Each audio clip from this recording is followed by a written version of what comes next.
Welcome back. It's now time for Midday Sports. Here's Christopher Scott. Fresh from helping Avia, WNS Motorsport capture the team championship title for an impressive third consecutive year, young Jamaican motor racing sensation Tommy Gore says he overcame adversity throughout the season. The beginning of the year, honestly, it was horrible. First 2-3 rounds, I was wondering what we're doing here. We went through 3 gearboxes, we had a couple of issues within the team, and we knew we had to bounce back for the second half of the season. From then we got 3 podiums, 2 at Red Bull Ring on the same weekend and 1 at Saxon Ring, and ended the year within the top 10 of the championship after being, I think, under the top 20 after the second round. Gore, who ended 8th overall following 3 podium finishes to help his team win the championship, credit his time on a local track to help sharpen his skills. I mean, honestly, Dover is the best training ground. You have no margin for error. You have very little safety in place compared to what's over there. I mean, Dover, I wouldn't say is unsafe, but it's not a track that you say, all right, you want to, if you crash, all right, all together, you know. So it's a good place to learn, and you have very different style corners, which you also encounter in Europe, you know. Yeah. It's being able to learn these corners here at home, and then you go over there and you kind of match it to something that you have here. Gore was speaking on Smile Jamaica on Thursday.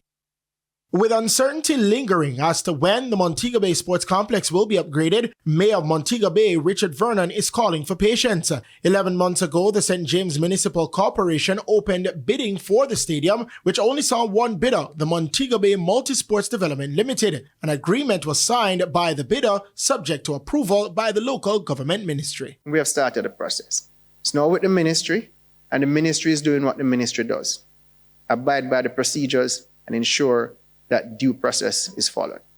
So as soon as we have done that, we will move into the next phase, which is to ensure that our athletes in Western Jamaica, they have a home and they have a stage to showcase and develop their talent. The last time that track and field was held at the Montego Bay Sports Complex was in February 2018. Since then, all major sport track events have had to be shifted as far away as the G.C. Foster College in St. Catherine. The complex, which was developed at a cost of US $14.9 million, was opened in June 2010. And finally, defending champions Exeter Eagles started their campaign on a losing note after going down 59-66 to the University of the West Indies Pelicans in the Jamaica Intercollegiate Sports Association basketball tournament, which tipped off recently. UWI were led by a game-high 24 points from Joel Ricketts. Meanwhile, at G.C. Foster College, the home team got the better of last season's beaten finalists, the University of Technology Knights, 83-72. Hubert Rodney was the top scorer for G.C. Foster with 15 points and 5 rebounds. Tajay Dickens and Kevon Gale both scored 22 points for the Knights. The competition continues on Thursday as Michael hosts Exed, while Caribbean Maritime University welcomes Monique College. I'm Christopher Scott, and that is your Midday Sports Report. Thank you, Christopher. And that's the Midday News Package. I'm Kerry-Ann Simpson. Join us at 7 for Primetime News.